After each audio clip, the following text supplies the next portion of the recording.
aspirants, welcome to Aggravation for you. So with the GATE 2025 examination, it's the time to enhance your preparation by practicing more and more previous year question papers. So today in this video, we'll be going through the GATE XE 2020 Part 1 questions. Means this video I'll be covering the first 11 questions and the remaining 11 questions it will be covered in the next part. So before we dive in, if you are new to our channel, don't forget to subscribe and hit the bell icon to stay updated with our latest exam tips and preparation strategies. Also, don't miss out our exclusive discounts for our GATE 2025 batch. So click on the link below for more details. Now let us begin. Question number 1. The enzyme majorly involved in post-mortem degradation of muscle protein is. So options are trypsin, calpin, transglutaminase or pepsin. So the enzyme which is majorly involved in the post-mortem degradation of the muscle protein is option number B, that is calpin. So calpin actually it is a family of calcium dependent cysteine proteases that are activated during the post-mortem aging processing of the meat. Actually it plays a crucial role in the tenderizing meat by breaking down the muscle proteins. Whereas this trypsin, so trypsin actually it is an enzyme which is involved in protein digestion. Means it is primarily active in the small intestine and not in the post-mortem muscles. Whereas transglutaminase, so this enzyme it is involved in the cross-linking protein and it is not directly involved in the protein degradation. It is involved in the cross-linking. And pepsin, so pepsin is a stomach enzyme that breaks down the protein. So, but its activity is not significant in the post-mortem. It breaks down the protein.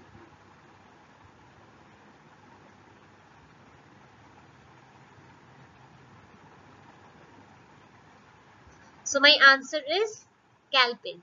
So, calpin actually it is a family of calcium-dependent cysteine proteases. So, calpin is a family of calcium-dependent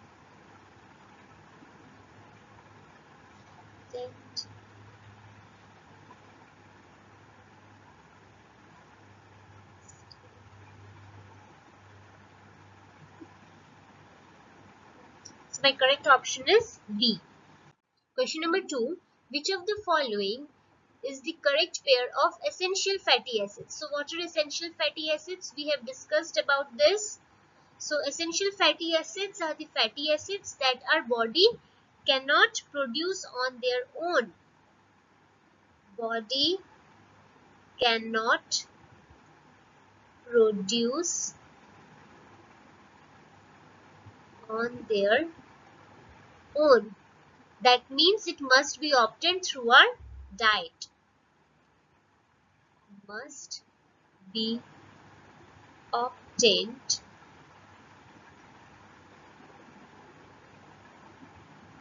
through diet.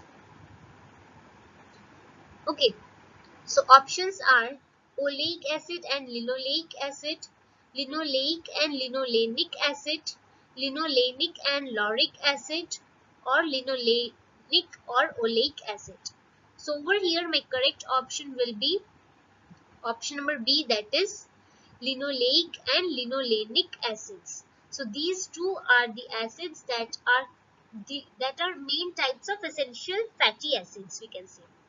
Actually this oleic acid and linoleic acids, so oleic acids we know these are monounsaturated fatty acids, that means MUFA, monounsaturated fatty acids, while linoleic acid it is a polyunsaturated fatty acids, that is PUFA. So only linoleic acid it is an essential fatty acids. In second option, linolenic and lauric acid. So lauric acid, it is a saturated fatty acid. It is a saturated fatty acid. So it is not an essential fatty acid. And in the last option, linolenic and oleic acid. So linolenic, it is an essential fatty acid, while oleic, it is not an essential fatty acid. So my correct option will be option number B, that is linoleic and linolenic acid. Question number 3. Nisin A is produced by, so options are Aspergillus niger, Acetobacter aceti, Lactobacillus lactis, or Clostridium perfringens. So Nisin A, we know that it is a bacteriocin. So bacteria means it is a type of antimicrobial peptide which is produced by certain strains of Lactobacillus bacteria, specifically the Lactobacillus lactis. So over here my correct option is C, that is Lactobacillus lactis. So this bacteriocins, we know that these are the proteins that can kill, that can kill or inhibit the growth of other bacteria. Okay, so this Nisin A, it is a particularly, we can say it is effective bacteriocin. Why? Because it basically targets a wide range of gram positive bacteria. Okay, uh, this may include many foodborne pathogens such as Streptococcus aureus or Listeria monocytogenes or Clostridium botulinum. So this makes it a valuable tool for preserving food, or we can say preventing the foodborne illnesses. So option number C will be my correct option. Whereas this Aspergillus niger, so this is a type of fungus that produces alpha toxins. So Aspergillus niger, it is a fungus which produces alpha toxins, which is actually a harmful toxin. Whereas this Acetobacter aceti, this is a bacterium that is which is used in the production of the vinegar. So this is a bacteria which is used in vinegar production.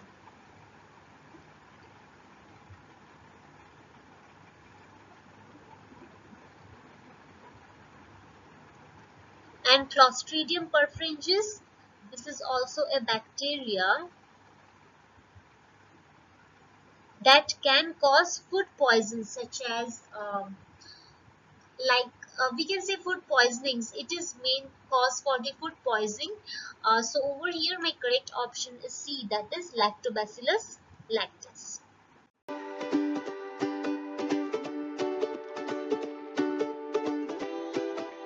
Next question 4. Which of the following bacteria will stain purple color after gram staining? Okay, so options are Bacillus subtilis, Escherichia coli, Pseudomonas aeruginosa, or Yersinia pestis.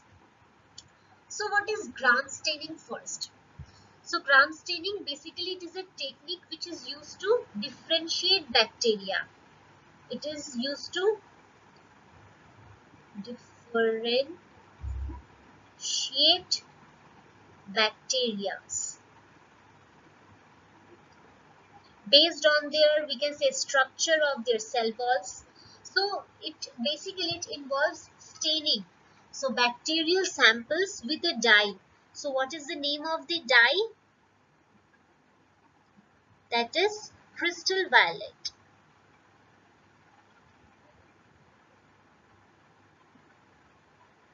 Just followed by decolorizers and then again a counter stents and all. So for gram positive bacteria, these bacteria we know, okay, I'll write over here. gram-positive bacteria. So gram-positive bacteria, they have thick cell wall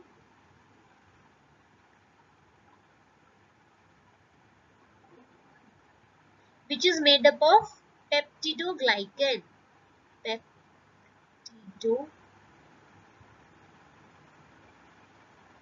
Peptidoglycan. And so this crystal violet stain, it binds to this peptidoglycan and it is not removed by the decolorizers. Now when the counter stain is applied, what happens? It does not affect the gram-positive bacteria, which will remain purple after the which will actually remain purple under the microscope. Whereas in gram-negative bacteria, what happen? These bacteria, they have thin cell walls. They have thin cell wall with the less peptidoglycan layers. Okay, so this crystal violet stain is easily removed by these decolorizers and the counter stain. So what is actually the counter stain used is safrony. Alright.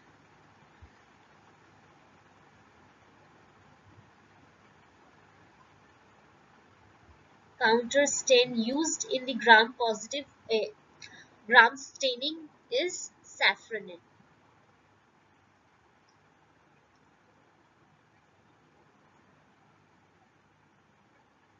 So this safranin, it stains the bacteria red or pink. So over here my correct option will be option number A, that is Bacillus subtilis. So this is actually a gram positive bacteria, meaning that it has a thick cell wall that can retain the crystal violet stain.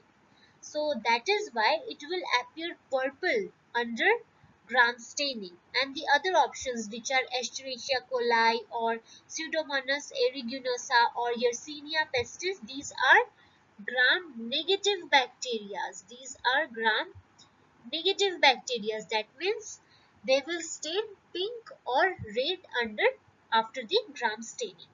So over here my correct option will be option number A. Question 5. The enzyme system used for removal of glucose from egg white prior to its drying consists of, so options are glucose oxidase, catalase, glucosidase or glucoisomerase, glucoisomerase or catalase, or glucoamylase or glucose oxidase. So over here my correct option will be option number A, that is glucose oxidase and catalase. Basically, glucooxidase actually catalyzes the oxidation of glucose to gluconic acid, of glucose to gluconic acid, and we can say hydrogen peroxide. And these catalase, then what happens? It breaks down this hydrogen peroxide. Hydrogen peroxide is breakdown breaks down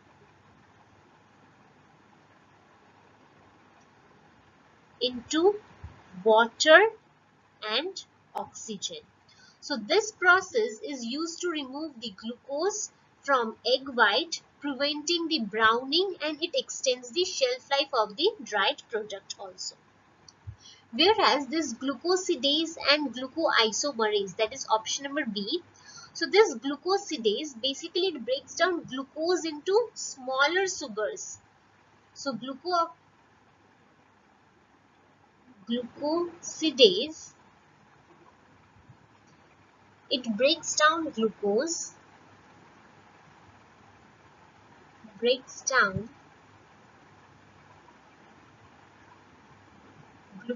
to smaller sugars.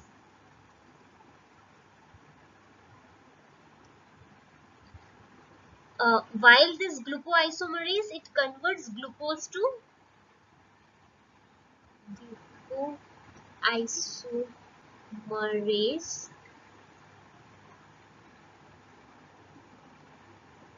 converts glucose to fructose.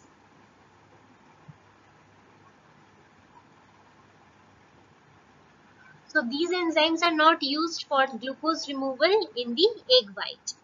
And option number C, this glucoisomerase, same, glucoisomerase and catalase. So these combination of enzymes would convert glucose into fructose, and then it breaks down into hydrogen peroxide and which is produced.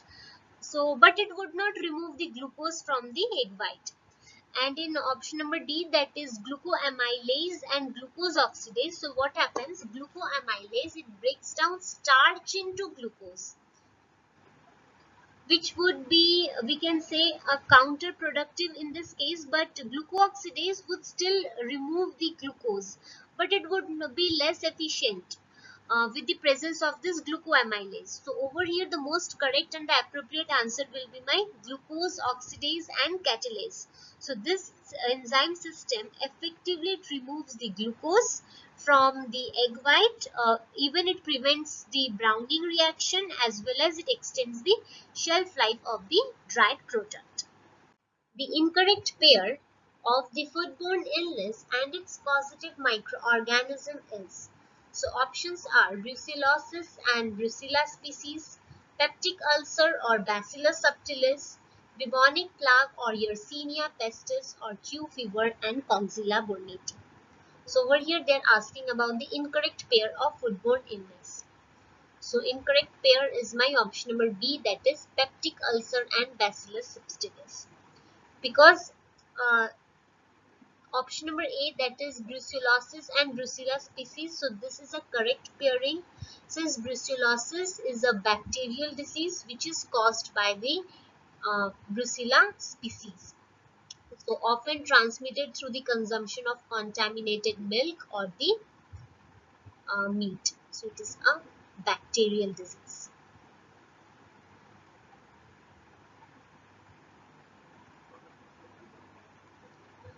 Next option C, that is bubonic plague and Yersinia pestis. So this is also a correct pairing, because bubonic plague is a bacterial disease which is caused by the Yersinia pestis. Often it is transmitted through, we can say, flea bites from the infected rodents and all. However, this peptic ulcer and bacillus subtilis, so this is incorrect, because peptic ulcers are primarily caused by Helicobacter pylori bacteria. So peptic ulcer, I'll write here. So it is not caused by this bacillus subtilis. So bacillus subtilis, actually it is a common environmental bacterium that can sometimes be found in the food, but it is not a primarily cause of this peptic ulcers. And option number D, that is Q fever and Coxella burnetii. So this is option is also correct pair of foodborne illness and its causative microorganisms. We know this Q fever, it is a bacterial disease which is caused by this Coxella burnetii, and it can be transmitted through the consumptions of contaminated milk or meats, or through the inhalation of airborne bacteria. So over here correct option is B.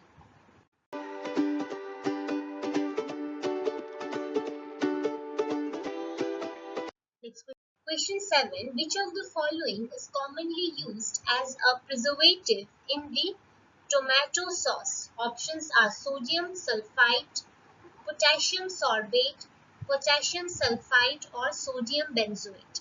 So over here my correct option will be D, that is sodium benzoate. So sodium benzoate, it is a common food preservative which is used in the acidic food like the tomato sauce. So it inhibits the growth of the mold, yeasts and the bacteria. Whereas the sodium sulfite, so the sodium sulfite, it is primarily used as a bleaching agent. It is used as a bleaching agent, as well as we can say as an antioxidant.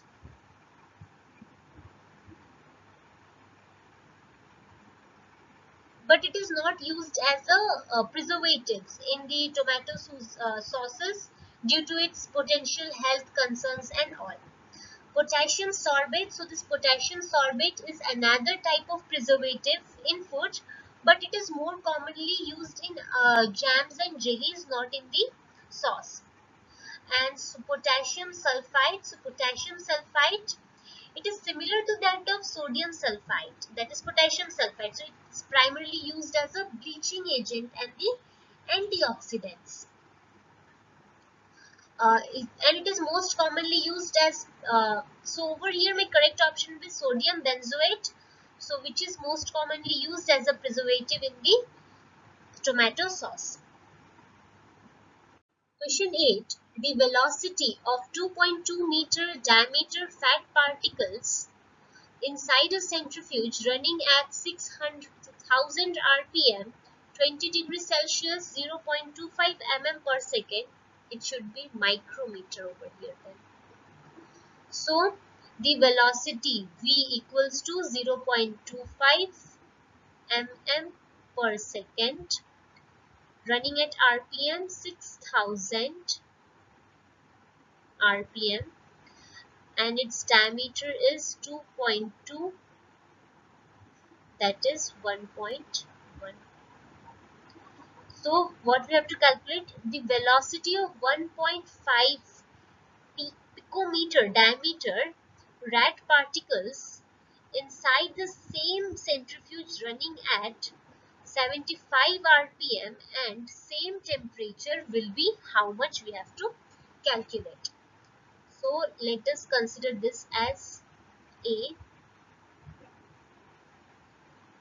So we have to calculate the velocity of the second one, which is running at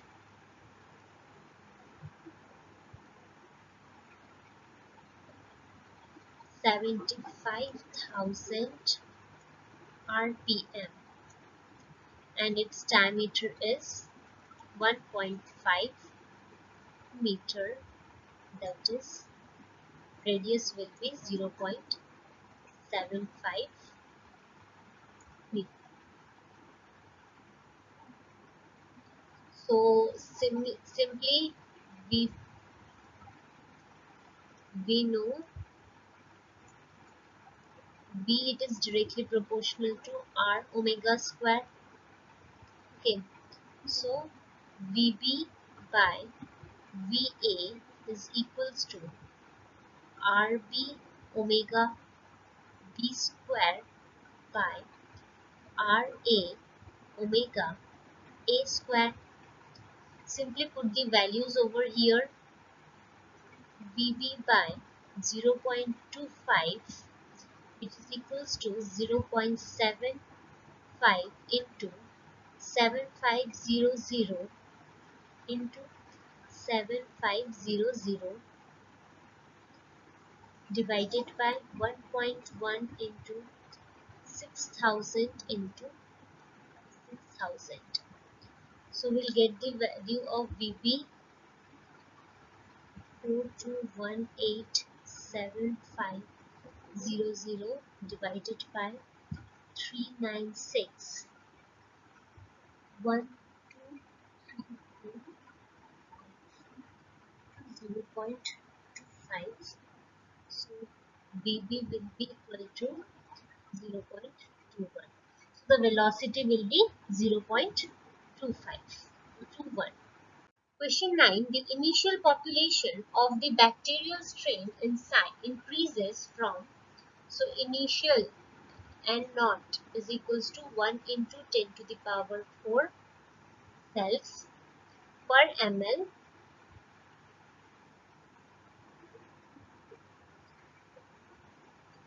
to the final, that is 1 into 10 to the power 6 cells per ml, and time taken is 120 minutes. The generation time for this strain will be how much we have to calculate.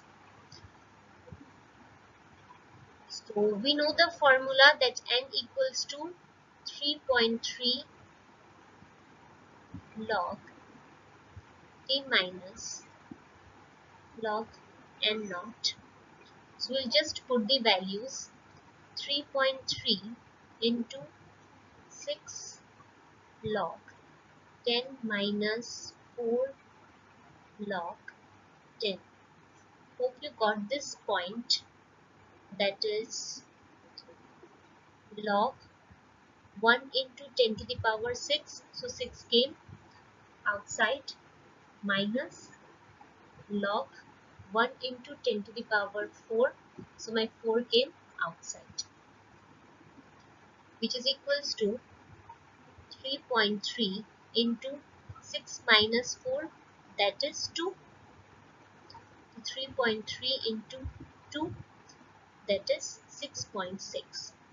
So my n will be 6.6, and g equals to, g is my generation time, g is equals to t by n. So we know the time, that is 120, n is 6.6. So we'll get g equals to 18.18 minutes. So this will be my answer.